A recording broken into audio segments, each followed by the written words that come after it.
Welcome back to Ministry Talks Podcast. Hey, everybody.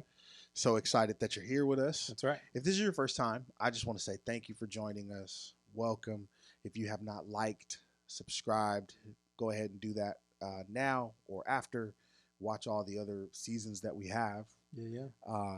We want to just say too, if you're loving what you're hearing, if you have questions on anything, go ahead and email us at mintalkspodcast mintalkspodcast at gmail.com. Yep. We enjoy a cup of coffee, so you can go to buymeacoffee.com/Ministry Talks Podcast. And you can get subscribed to the shorts and to anything that we recommend will give you access to that. Yes, absolutely. I loved episode 3. Yeah, it was good. It went a little longer than I thought, but I think we got deeper than I thought as well. So it was good. No, I love it because I think right now we're in a space right now where I think we just got to continue to remain practical, but let's remain transparent as well. And that's the purpose behind this. So whether you're a CEO, whether you're a mom, a dad, a pastor, a leader, whatever season you're in, this podcast is for you. Yes, I'm a youth pastor. Pastor West is a senior pastor, but we are also husbands and we're fathers. Yep. And we always want to make sure that we acknowledge, just the people that are living day-to-day life. And there's no real difference between what it is we're doing outside of, our vocation just looks different. Yep, exactly. That's about it. Exactly. Can you get us into episode 4? I'm going to give you the title. I want you to run with it. Okay. Don't let your trigger become truth. Yep. Don't let your trigger become your truth. So the concept behind this idea is, so we live in a culture where everybody gets triggered.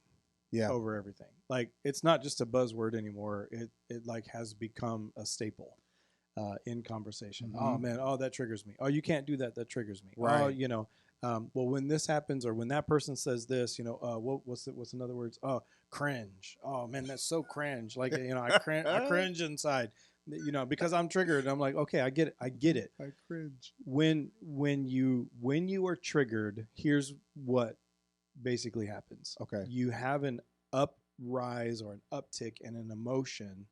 So when you're triggered, your emotions rise. Mm-hmm. Okay.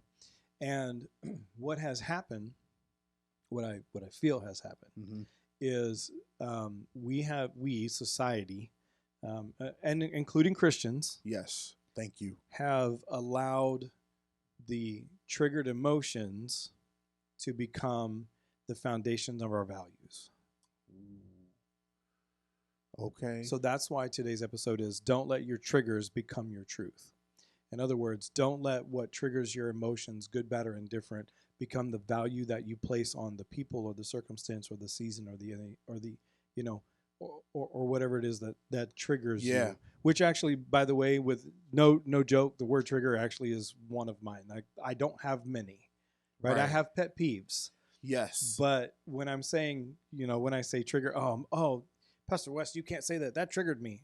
Triggered you for what? What did it trigger? Right? That's a good question. So think about this for a second. The concept of trigger is from a gun. When you pull a gun, when you pull a trigger, that there is another thing that happens. There is an expulsion of energy. Right. Right? Same thing. Oh, I'm triggered. In other words, I'm expelling energy or I'm gaining energy or I have this heightened sense of emotion. Okay. And so, but it's when we let that sense of emotion run our life. Yeah. When we let that sense of emotion run our feelings. I mean, right? We're supposed to, we walk by faith and not by sight. Right. Right. And so in a lot of that, when we allow ourselves to be triggered. Right. Come on, keep going. I hear you. What we are doing is we are allowing that emotion then to rule that season or that situation or that question or this circumstance, and when we allow the emotion to rule our circumstance, then we're we're not under the control of the Spirit when we are hyper aware of our emotion and our emotion is running us. Yeah. Okay. I went there. I had to. That's just well, okay. well, right. In today's culture. And you should be able to speak to this a whole lot more than me because you are still a youth and young adults pastor. Yes. And that's where I'm going. Okay. In today's culture, cancel is very much a thing. You can get canceled for disagreeing with someone's truth. Mm-hmm. You're disagreeing with their truth in response to your truth. Right. Does that make sense what I'm saying? Mm-hmm. Okay. How is this your truth now? When did this become your truth? Ooh, that's a good question. When did this become your truth? Why is it triggering you so much that maybe there's not a lot of acceptance in things?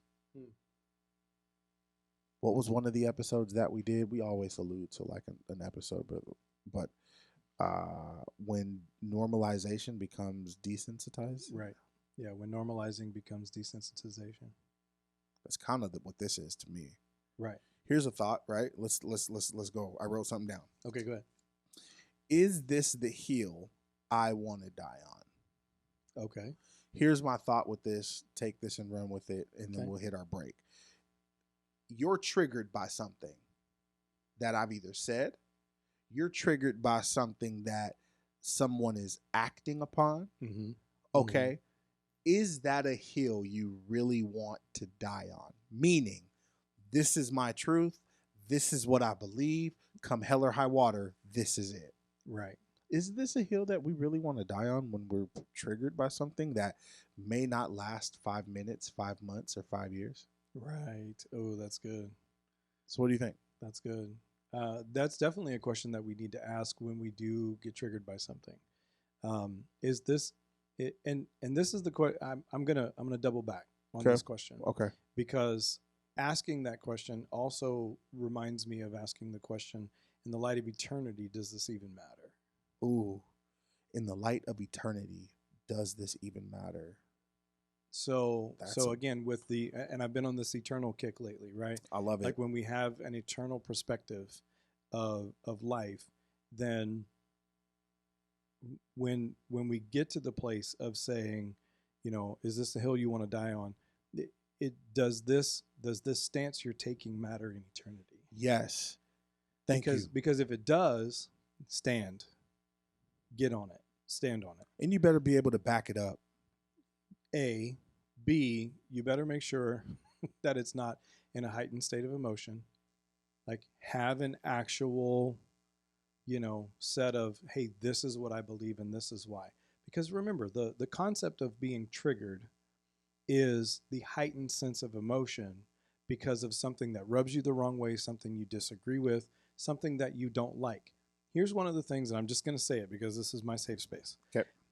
Here's one of the things that really bothers me about my truth and about triggering and about all of this stuff. How selfish and narcissistic is all of this stuff?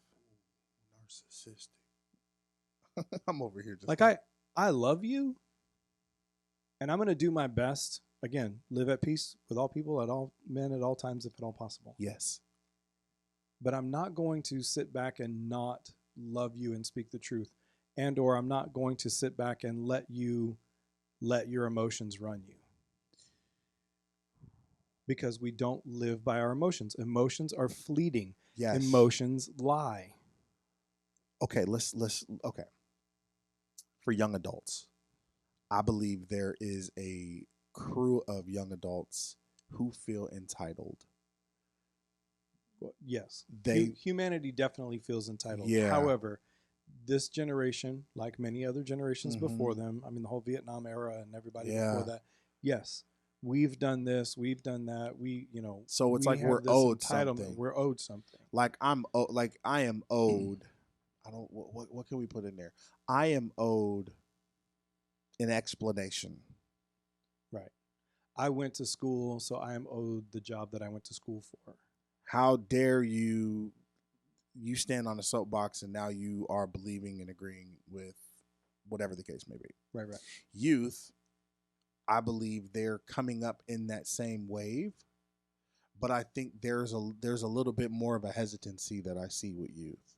I sure hope so. Because so many of their peers around them are openly walking out and struggling with, I've got trauma, I've got ADHD, I've got ADD, I've got ADD, I've got PTSD, I've got all of these different things. I'm not saying that those are not a thing, because they are. And I'm not saying, see what I'm saying right now? I am needing to justify, and I am needing to clarify, so then that way you understand the heart and the intention.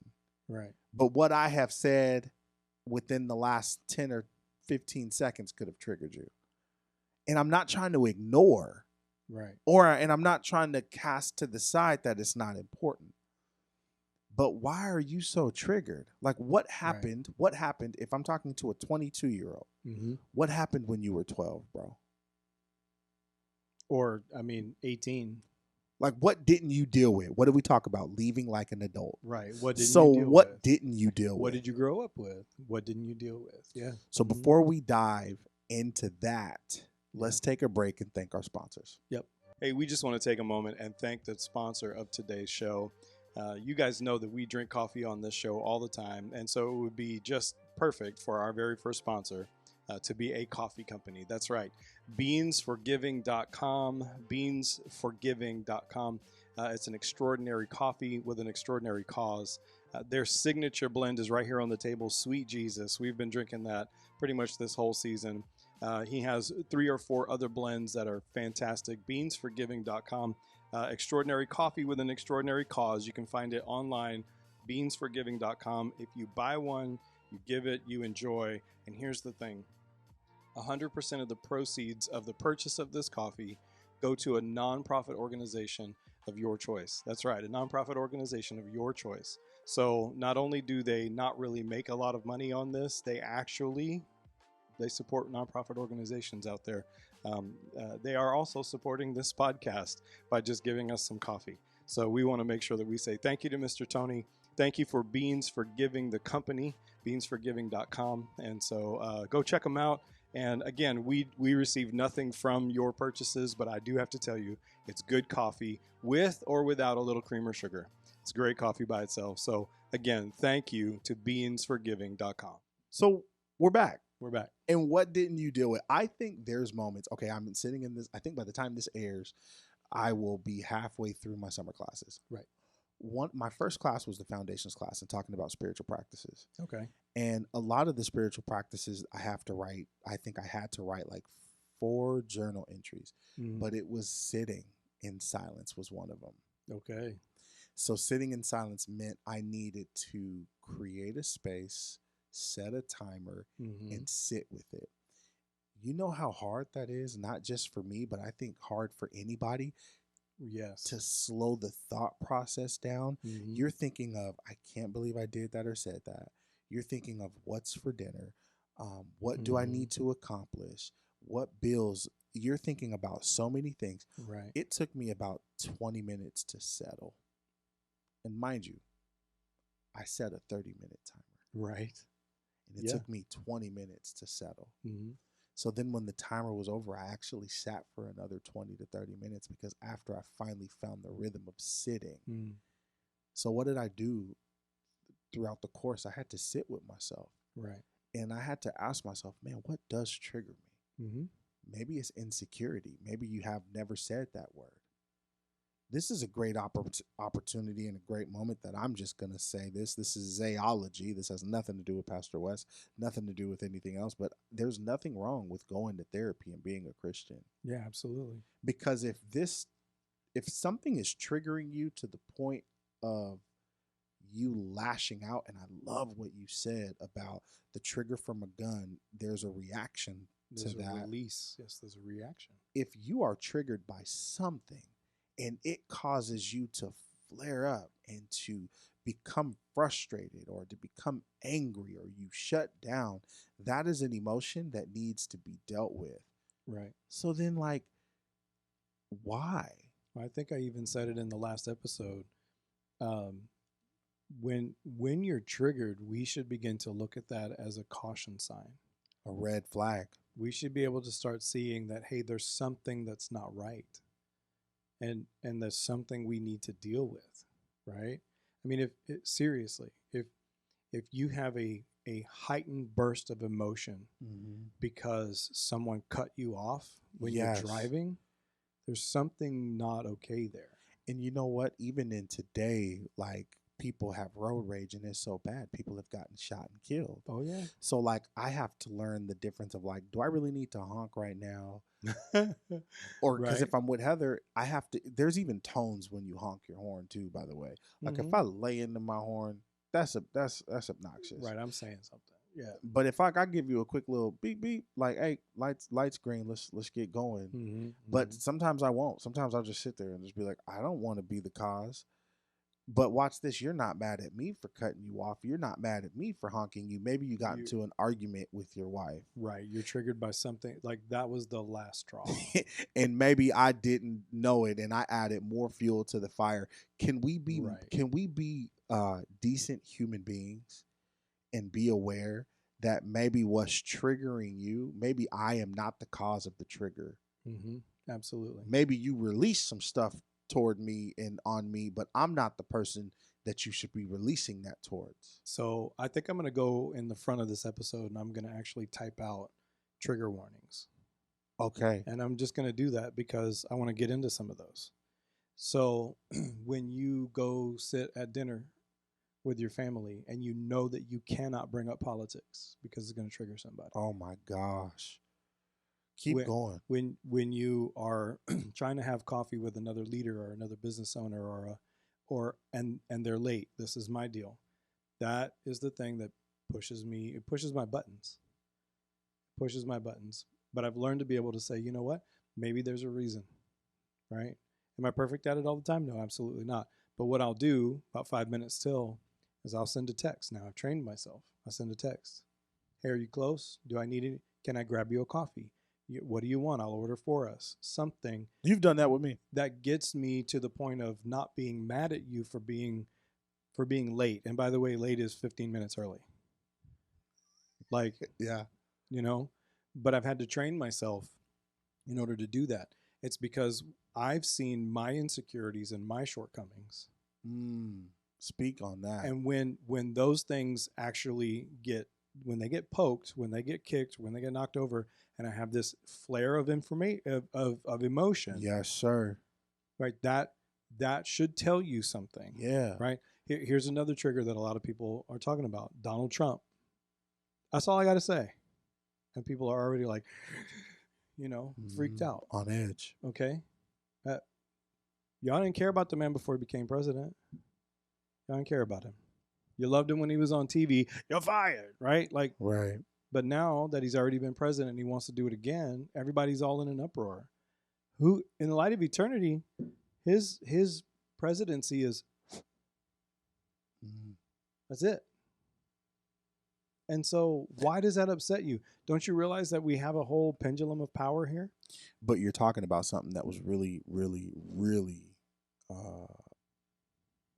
evident during the course of the last 2.5 to 3 years. Oh, yeah. Where I heard it from people who I was pastoring. Mm-hmm. I'd have a conversation with a congregant. Hey, what's going on? Like, let's just use Thanksgiving, for example. Hey, you looking forward to Thanksgiving? No. Like, why? Well, I don't even really want to go over and see my family. What? Why? This is like the greatest time of the year to be with your family. Right. Well, every time we get together, you're either talking about the political, you're talking about vaccines, you're talking about racism, you're talking about church, and you're talking about, I can't stand Uncle Johnny because every time, and it's sad. It's caused so much division in the house. Mm-hmm. But once again, I'm going to repeat something that I said in an episode earlier that my mom said, but what starts at home, it spreads abroad. Exactly. So what's been happening in the house at the dinner table, ironically, we're sitting at a table, but what has happened at the dinner table has now bled into service. Yep. Has now bled into work. Mm-hmm. And so now you're trying to run your business, your ministry, your family, just like how you feel like it needs to be ran, but you ain't got no God order in it whatsoever. Right. And you are to run your house in decency and in order. So then what triggers you is, here's another one, right? Let's talk about it. I have all respect for women. I do. I'm in a house full of women. But then, like, if I'm too masculine, or if I say, if you know what I'm saying, like, like there's this feminine kick right now, Oh yeah. and I'm all about women preaching. I'm all about women speaking into it because God uses women in amazing ways. I believe that. Absolutely. I mean, God used a woman to carry the greatest gift this earth could ever need. Shout out Mary. But I mean, think about that. Like, there's so much sensitivity, which means we have to be so careful. Right. Like, can I say this? Go for it. Okay, when this gets aired, I don't know where it'll be at in the time frame, but like Bud Light and Target, oh right, are being hit hard. Well, they're being hammered. Hard. Hammered. I know so many Christians who love Target who are now like, wait a minute. Right. But it's not stopping you from buying Starbucks. Right. That's what I was going to say. It's not stopping you from buying Nike or Adidas, or the list can go on and on, right? Right. So, like, is this the hill you want to die on? For real. Because if this is the hill you want to die on, that means everything about what you're saying, you're almost contradicting yourself. And that's the problem. I'm so glad you went there. That's the problem. The problem is this one trigger on this one identified thing now is my focus. Right. But I'm going to ignore the fact that I do the same thing. Thank you. With the same effort. Thank you. And the same with everything else. But this one thing is the thing that I'm going to like let ruin my emotion, like let run my actual emotions, right? Yep. And again, that's what I'm really trying to dig down into is don't let your trigger, don't let the heightened emotion then become where you find your value, or how you or you're placing the value of your own life and your own words, your own integrity. Yep. Your all of that now is based on a heightened sense of emotion. Yes. Oh man. Like, come on. Are you? Do you really want everybody to look at you? Oh, and that's why women got called Karens. Yep. Right. You don't even have to be a woman to be called a Karen. Exactly. You don't. If you just got a Karen personality. Right. And so like, but it's because it's this heightened state of emotion to where then you blast all of your value on that one thing. And now you don't, how are people going to trust you now? We alluded to this in the last episode. This is the season that I'm in. You said that you're talking about eternal. You're with Solomon. Eternal. I'm with Paul. I'm walking through, the letters that Paul wrote to the churches with our youth ministry. We're literally going one chapter at a time. In the week that I don't preach, we go into groups with heavy discussion. Right. I told Pastor West, and I told our youth ministry of Purpose 828 that I want to be responsible and a part of raising a generation that is biblically literate, that understands their word. And we don't have to know everything, but we want to walk with you through anything. But this is what Paul says in Ephesians chapter 4, verse 15. Instead, we will speak the truth in love, growing in every way more and more like Christ, who is the head of his body, the church.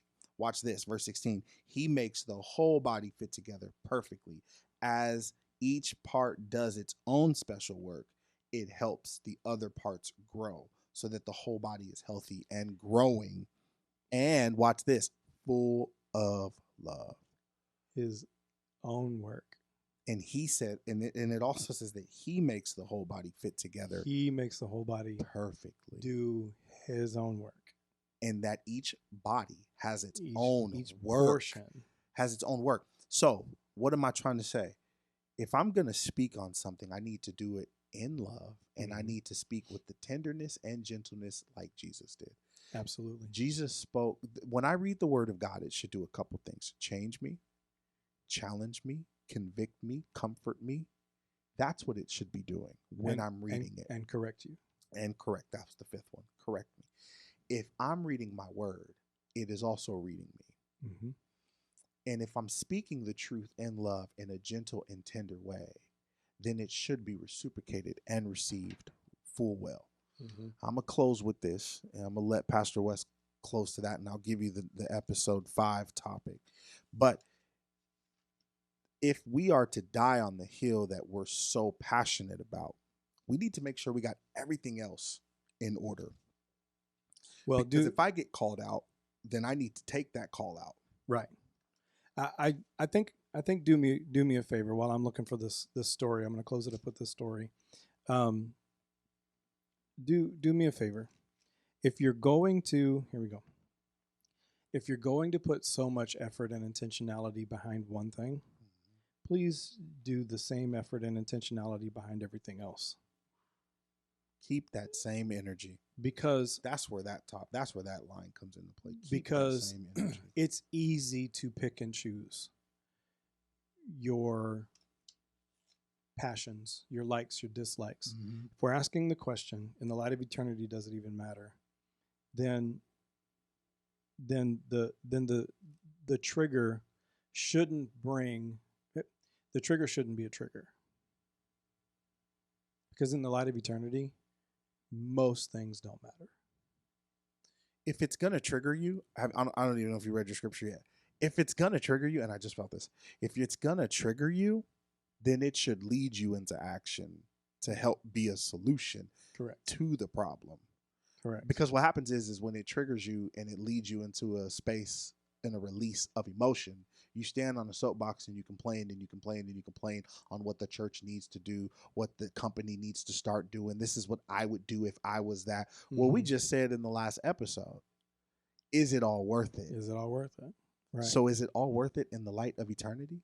As my brother is saying right here, if it's going to trigger you, I pray that it triggers you to action and that it triggers you to make a change and not trigger you to the complain and to call it prayer.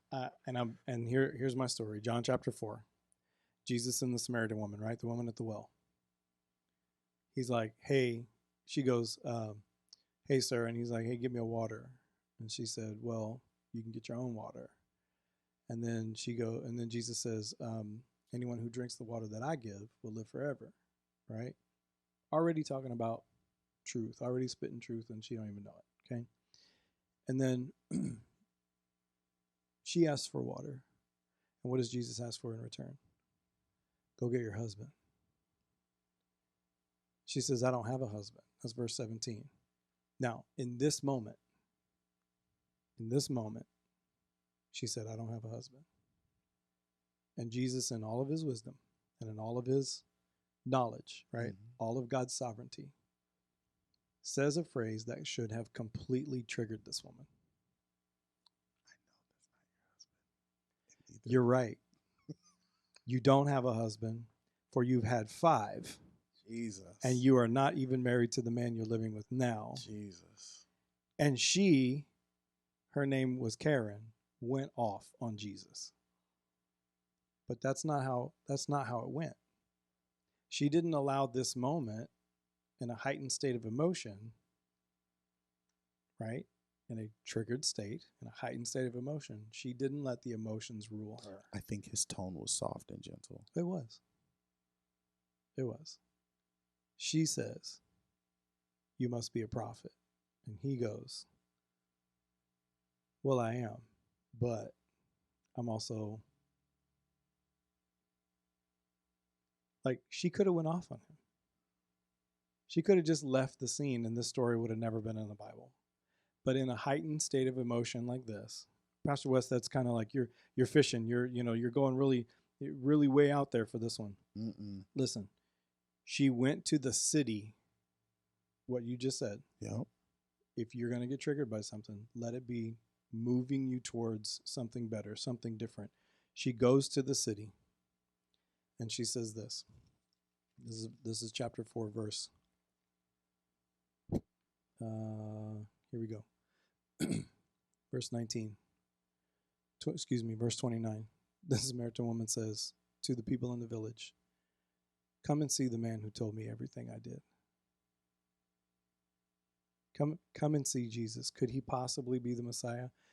In other words, what I'm really trying to get at is, in a heightened state of emotion, we can point to Jesus if we let it happen. But what tends to happen is we let our triggers become our values, become our truth, and then we sit there and we stew in this emotion. We sit there and we choose a hill to die on that in the light of eternity does not make any damn sense at all. And yes, I just said that. but it's this heightened state of emotion that our world right now is living in. Everything is so heightened. And that's right where the enemy wants us at, because we're going to jump on the very first bandwagon, and we're going to raise fists, and we're going to rah-rah, and we're going to get behind it, and we're going to put all of our value Right. behind the one thing that ultimately in the light of eternity will not matter if it doesn't point you to Christ.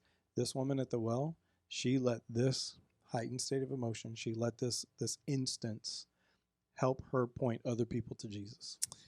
And she goes to the well at the peak of the day when it's at its hottest. Right. Because her presence triggers people. Right.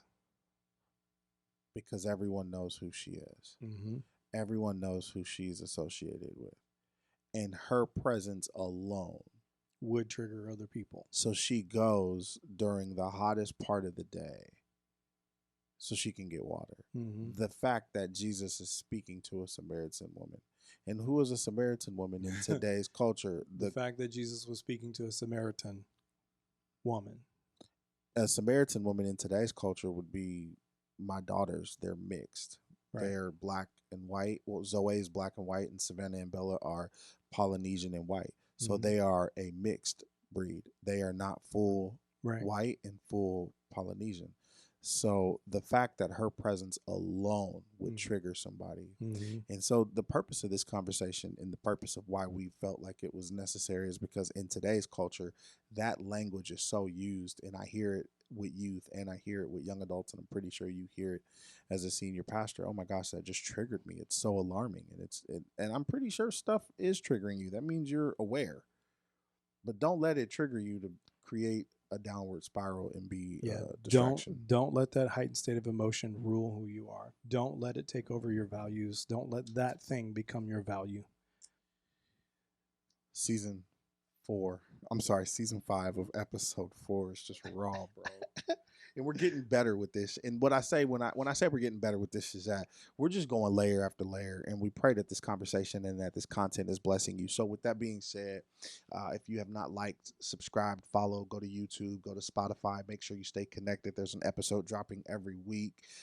Episode 5 is there's a difference between a lost sheep and a prodigal. Yep. There's a difference between a lost sheep and a prodigal. If you are with us and you've got questions about what we just talked about, email us, mintalkspodcast@gmail.com. Subscribe. Go to buymeacoffee.com/ministry talks podcast. We love you, and we'll see you in episode 5. Peace.